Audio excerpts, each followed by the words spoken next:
Hello friends, आज हम जाना किपर कंपाउंड इंटरेस्ट बाहर करिया। 2 वर्षर किपर कंपाउंड इंटरेस्ट बाहर कर। प्रथम 2 वर्ष लिखुची 2:1। 3 वर्ष बाहर कराया हेले तुमको प्रथम 3 लिखा पड़ो, तापर 2 + 1 3 डट देख लिखा पड़ो। 3 लिखा पड़ो, तापर 1 लिखा पड़ो। तापर यपर 4 वर्ष बाहर कराया हेले प्रथम 4 लिखा, तापर 3 + 3 6 लिखा, तापर 3 + 1 4 लिखा, तापर 1 लिखा।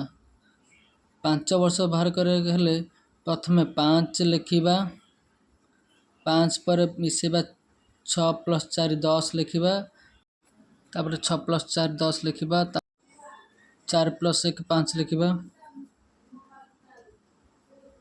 तापर 1 लिखा।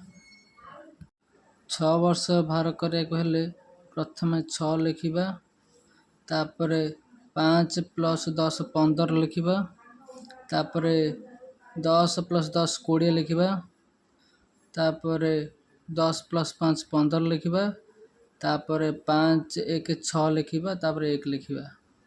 एग्जाम रे आपन को 2 वर्ष 3 वर्ष 4 वर्ष तो पचार, किंतु 5 6 वर्ष पचारनी, किंतु मु कहि देछि आपन को। यदि वीडियो भल लागे लाइक करंतु। आज आपन किछि क्वेश्चन करके देखे किपर कंपाउंड इंटरेस्ट बाहर करबे।